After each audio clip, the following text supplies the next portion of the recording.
Hey guys, welcome to my channel. As you see in the thumbnail, what if Issei married with Rias Graymory part 1. Before we start, please do support for more awesome content and subscribe my channel and like and also share this video to your friends. Let's start the video. Voice: an elegant looking girl with crazy long black hair tied up in with orange ribbon.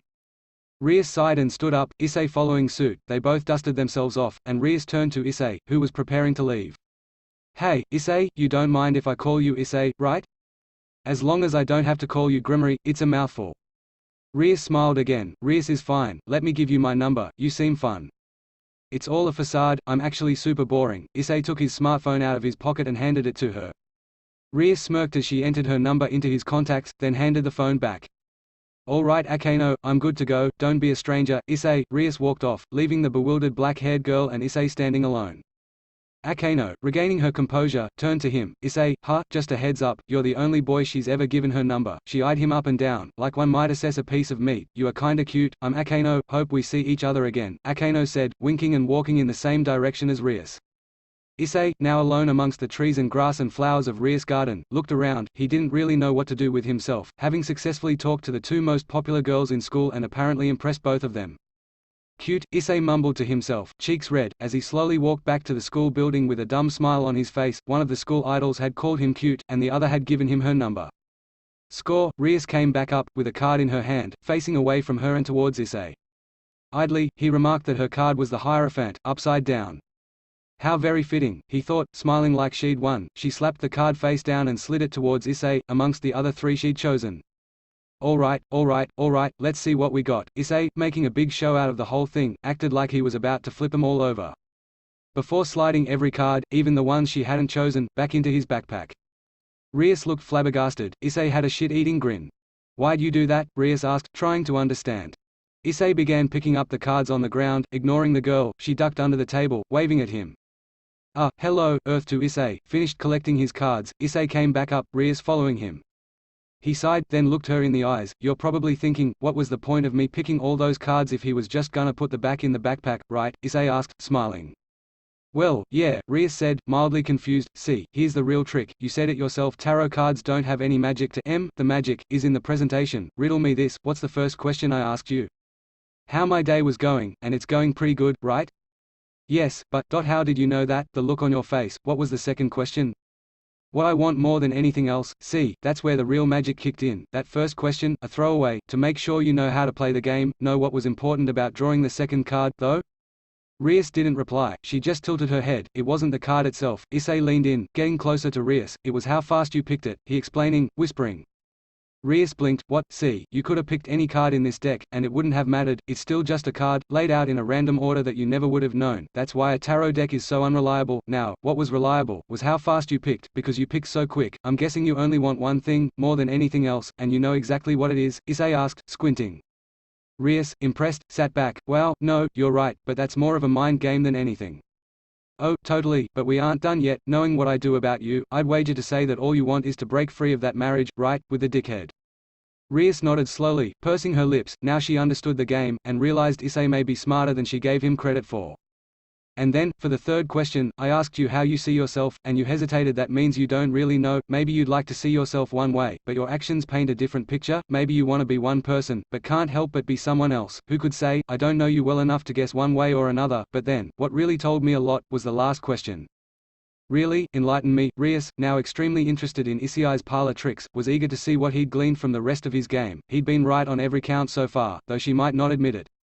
Don't mind if I do. What I did, was give you 19 options, then, when you were about to pick, I took most of them away. You didn't like that, and you went for one of the stolen ones anyway. What that tells me, is that you hate when people try to decide stuff for you, and if I had to wager a guess, it means that all you want to do in your life is to make your own path, instead of other people making it for you, right? Rias was silently stunned. All of that was stuff that you could easily figure out, given that you knew her for a while, but Issei had talked to her all of twice, maybe 15 minutes altogether, and he'd already pieced together major parts of her personality and life goals based on a little game. She was more than impressed, even if it was just some mind tricks. Wow, no, that's completely right, you got me, I'm impressed, Rias said, giving him a little round of applause. Issei gave a little bow, grinning. See what I meant, though? The cards don't really mean anything, it's just you and me making the magic. That is neat, I will admit. Know any other fun tricks? Well, just one more. Issei put his hands together, covering his 4 left fingers with his 2 leftmost fingers on his right hand. When he pulled his right hand away, it appeared as if his left thumb had disappeared, the classic vanishing thumb trick. The two shared another laugh, Rias yet again surprised by Issei's goofy jokes, only for them to get cut off by the school's bell. Lunch was over. As everyone began collecting their things and moving to their next classes, Issei and Rias stopped in front of the door. They were going separate directions. "Oh, well, that was the most fun I've had in a while, actually. I hope you don't mind if I sit with you more often."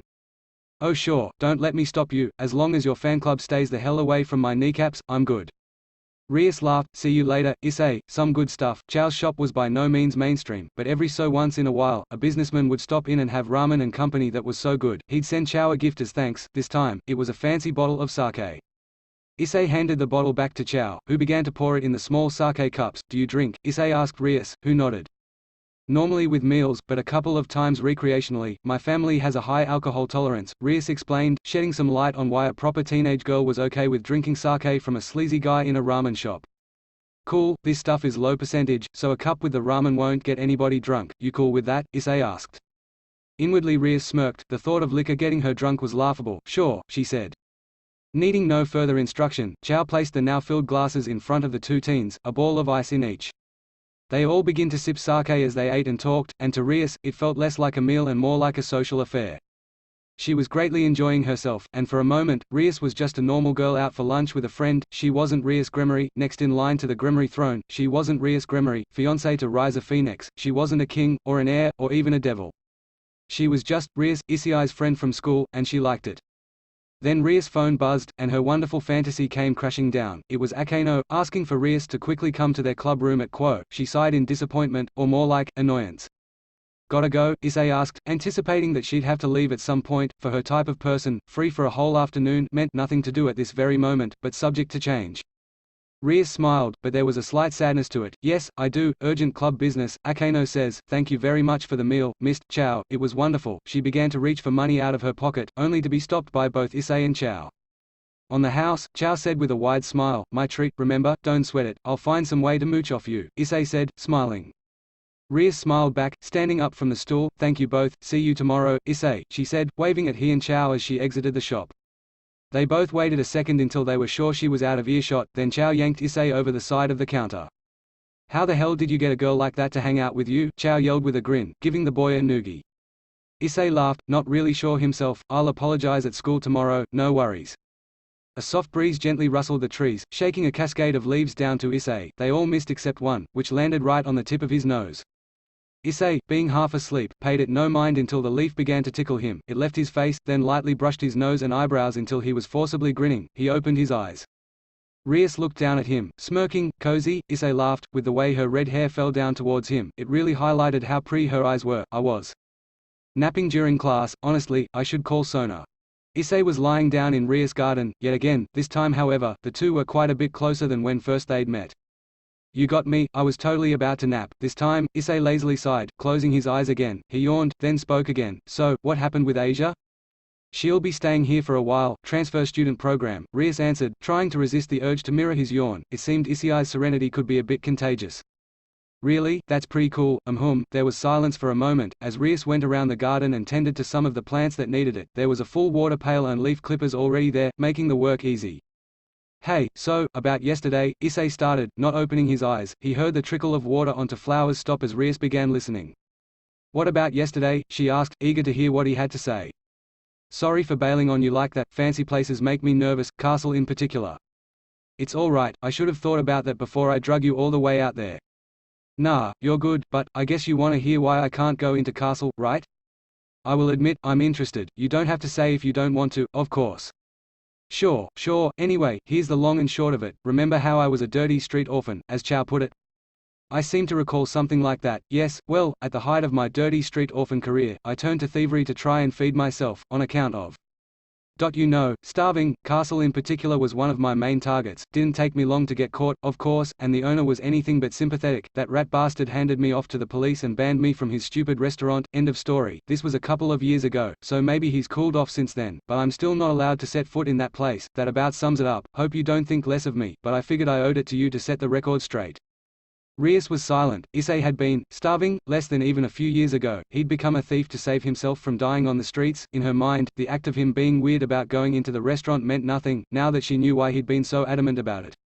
I had no idea, Rias said, feeling more than a bit guilty. Really? What part of dirty street orphan didn't register with you? Issei asked sarcastically, cracking an eye and looking up at Rias. His attitude changed when he saw her expression. She was as crestfallen as a person could be. Hey, whoa, why the long face? He asked, off-put by her amount of concern. She was looking at him from the other side of the garden with a heartbroken look on her face. That's awful, Issei, I'm so sorry you had to go through something like that. Rias spoke genuinely, with more care in her voice than he'd heard from just about anyone. I get it, you're the idealist type, aren't you? You hate to see suffering of any kind, anywhere, Issei asked quietly, not really intending for her to hear him. She did anyway. Nobody had ever said something like that to her before, so she didn't really have a response ready. Regardless, she answered from the heart, I do. It makes me feel useless to know people are going through so much and I haven't done a thing to help them. Haven't you, though? Issei asked abruptly, interrupting her. Rias tilted her head, not quite understanding. Well, I may not have known you for a long time, but let's take stock. In the brief time we've been friends, you've helped me in Asia. For just under a week, two's a pretty good count. You don't seem the type to turn a blind eye even if you've got the perfect chance, is what I'm saying. Don't beat yourself up over something you had no control over. Red. Issei closed his eyes again, letting the gentle breeze soothe him once more into carelessness. Rias, on the other hand, was having a bit of a crisis. Nobody, not one person, had ever said something like that to her. She'd been called nice before, but never had she gotten such genuine praise from even somebody close to her, much less from someone she barely knew. She felt something weird, something she wasn't familiar with. Her face turned a little red, and her throat tightened up a bit. I see. Rias' normally confident voice cracked, making Issei look up at her once more. She wasn't facing him, making him wonder if he'd said something weird. Interrupting their conversation was the school's bell, signaling the switch from one class to the next. Rias snapped back to reality, and Issei groaned. All right, you've had your moment of tranquility. Back to class. Rias good-naturedly shooed him away as he stood up, making the boy chuckle. Fine, see you later, Rias. With a moment Rias was by herself in the garden, looking off towards where Issei had left to. Something felt off, but she couldn't tell what it was. Her heart was going a mile a minute, and she had no idea why. Then, it dawned on her, how in the world had she helped Issei? Absorbed as she was, she never heard the window of the old school building above her open up. Don't beat yourself up over something you had no control over, Red. Rias gained an atomic blush as she looked up to see Akeno sticking her head out of the window and mimicking Issei. Akeno, Issei, hands in pockets, walked down a street in Quo. It was just a little drizzly, but not so much that he needed an umbrella, just enough to give the day a muggy kind of feeling. He had some headphones in, playing music from a far outdated iPod shuffle while he walked. All in all, it was his favorite kind of day. He was already in a bit of a good mood. Chow had hooked him up with some stellar lunch, like always, and had given him some spending money, essentially an allowance. It used to make Issei feel a bit uncomfortable, taking money from Chow, until the old geezer revealed he was pretty well off, not quite rich, but definitely not hurting for cash. The old man wanted his ward to focus on his studies instead of getting a job, so he covered Issei's expenses for pretty much everything. Not that the boy was a frivolous spender to begin with.